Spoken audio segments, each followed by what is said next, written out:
People on booktube and Goodreads keep saying that this book, Dear Laura by Gemma Amor, is good and well written, and I don't think it's well written at all, and I'm gonna tell you why. There will be spoilers, but first let me read you the blurb of the book. Every year on her birthday, Laura gets a letter from a stranger. That stranger claims to know the whereabouts of her missing friend Bobby, but there's a catch.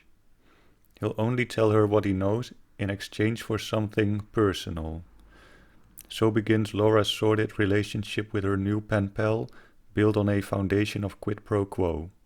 Her quest for closure will push her to bizarre acts of humiliation and harm, yet no matter how hard she tries, she cannot escape her correspondent's demands. The letters keep coming, and as time passes, they have a profound effect on Laura. For some reason, my girlfriend read the first few chapters to me, out loud, and I tripped over a lot of mistakes and weird images, to the point that the story wasn't on the foreground anymore, and all I saw after I read by myself was bad writing. It starts with the very first sentence. It says, "The woman with brown hair walked through the trees in a straight line," blah blah blah blah. The next paragraph says, "Reddish brown hair, now threaded with grey and beaded brightly with drops of rain, fell into her eyes over and over again." This is the same woman, and on the very first page, her hair color changes. Why? Or maybe a better question, was it necessary to tell the reader the color of her hair twice on the first page? The second sentence, "She walked and checked the compass hanging around her neck after every few steps, traveling as the crow flies, feeling as if she herself were a small, tired, worn-out little bird doggedly flying north." Traveling as the crow flies, that little part I find it very annoying. Does she check her compass every few steps like how a crow flies? Probably not. Does she walk like how a crow flies? How do you walk like flying? Yeah. Does she go really fast? Is that what Amor means? Like how a crow flies over everything? Laura, the woman, doesn't fly over everything. Does she move over trees, or does she go through? And then the feeling as a small, tired, worn-out little bird. First of all, crows are not small, so there's that. This sentence is just so convoluted. It's, why does the writer compare the movement with a bird, but in the same sentence also compares the feeling of the character with a bird, and probably with a different bird, because crows are not small. So why? Then after the crow flies, there's this little worn-out bird that's flying north doggedly. So she's throwing in another animal, the dog. Why? Yeah, it just makes it a very weird sentence. And that's just the second sentence. When this happens to me, I just go into alert mode or something like that. And yeah, it's very hard to overlook mistakes, and every little thing will just be another annoyance. So there's that. So it's also on me, of course, that I find this annoying. I really want to have my say about what good writing is, and in the case of Dear Laura, what bad writing is. So let's walk on, because there is a whole lot of walking in this book. Both the first and second sentence say that the character is walking. You don't have to tell me twice that the character is walking. And then again on the first page, which is page 7, it goes like this, placing one foot in front of the other. Then we got page 8, the compass that thumped against her chest with each step. Then page 9, Laura kept on walking. Page 21, and took a wobbling step forward, then another and another. I know how walking works, thank you very much. Page 27, and stomped downstairs, putting the full force of her weight into each step. Page 31, she limped on. Page 31, she knew walking on her leg. She knew, and she carried on anyway. Page 31, still, every step she made. Page 31, find a steady footing. Page 31, still, she stumbled repeatedly. Page 32, she walked. Page 36, every misstep she took. Page 36, the next sentence, when she walked. Page 41, and walked away from it. Page 57, and so move on she did. It even ends with walking at page 117. I don't think I'm gonna read that, in case you still want to read the book. Yeah, but on page 57, the structure of that sentence, and so move on, she did. Amor repeats that on the same page. She writes, she used it as fuel to find a place of her own, and find one she did. That's annoying. What Amor also repeats are these cliffhanger endings to the chapters. 2 of them are about walking. Really? The first chapter, it only mattered that she put an end to it all. Laura kept on walking. And chapter 2, she would never hold his hand again. Chapter 4, and Bobby never came back.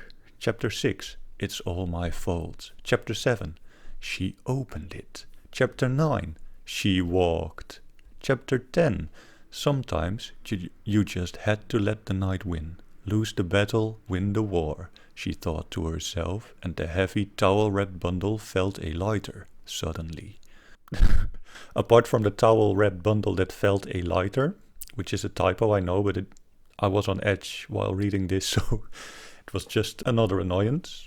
But apart from that, another thing Amor repeats are these lame cliches, like lose the battle, win the war.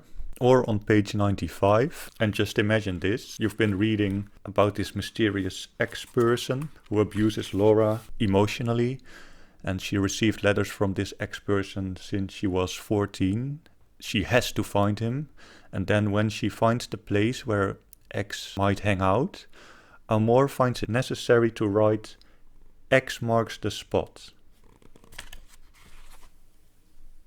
It's not a joke. It's...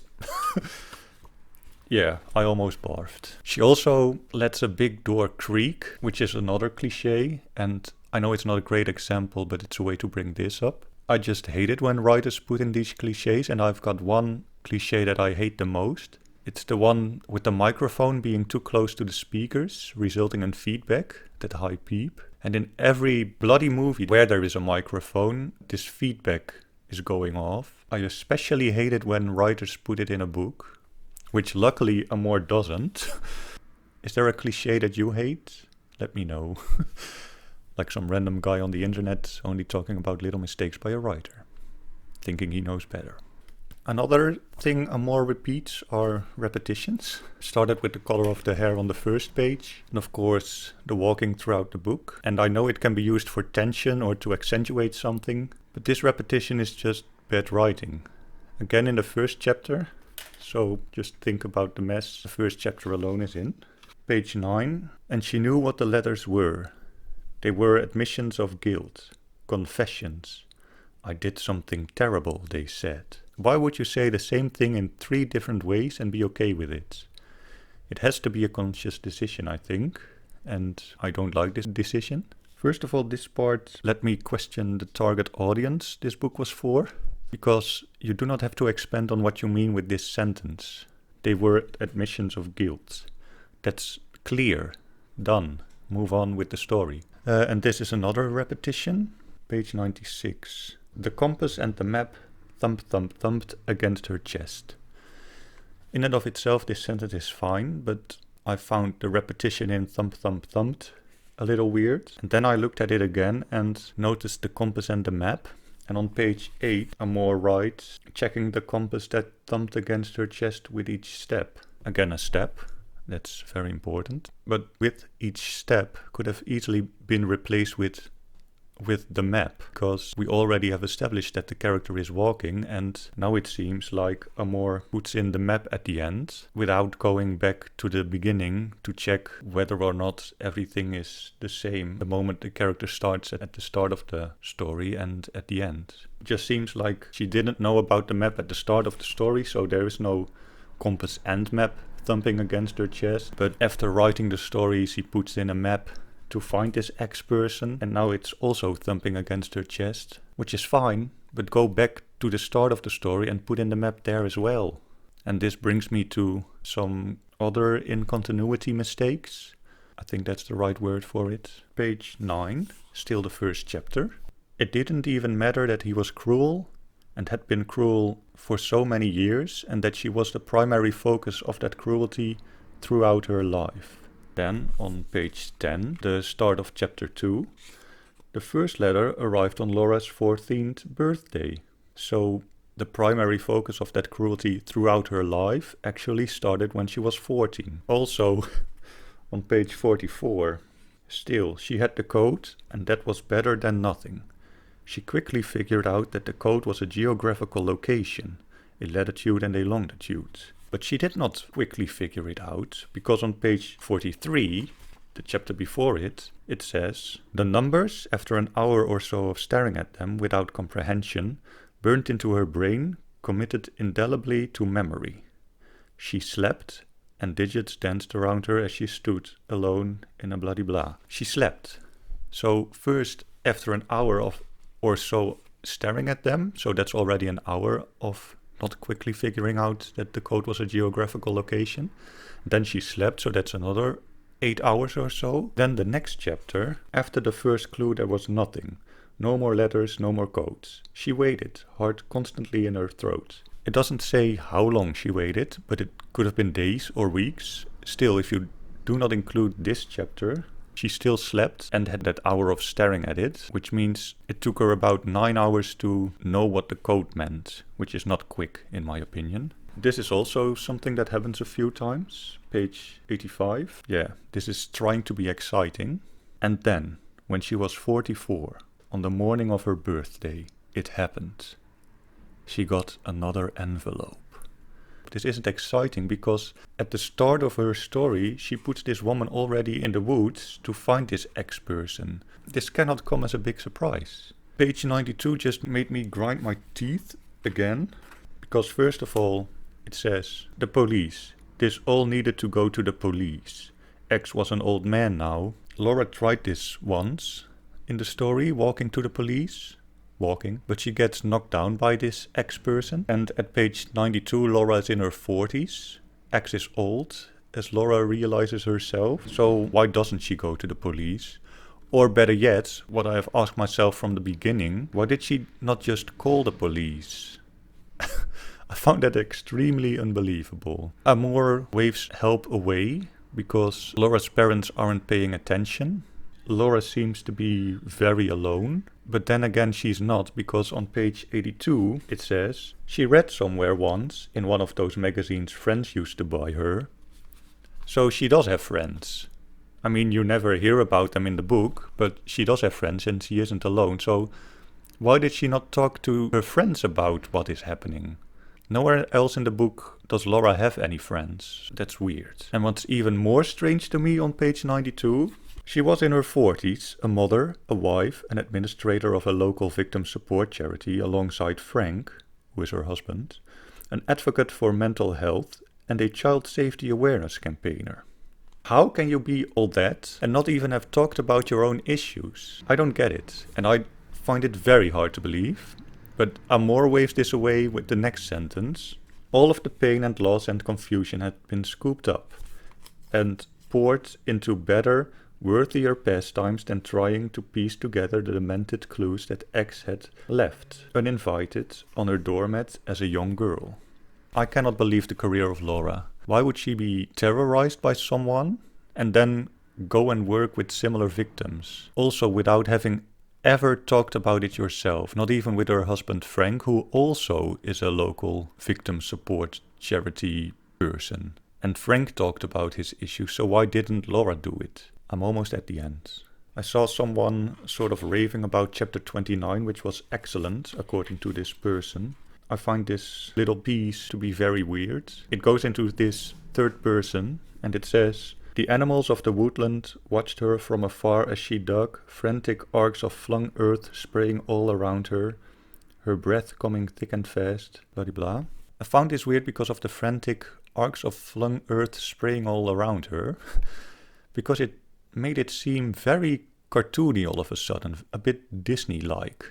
Laura being watched by these animals, earth spraying everywhere, it doesn't seem to fit in with the rest of the book. Finally, the end. I do not like the ending, but then again, I do not like the entire book. I despise it actually. And I will read you the last sentence because I just cannot resist.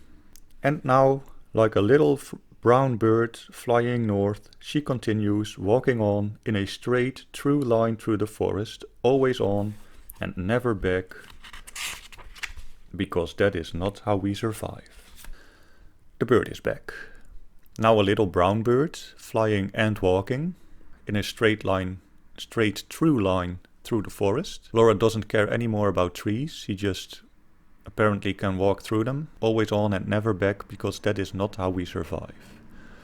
As a writer, you should definitely go back lots and lots of times to revise, to rewrite, to make your work better.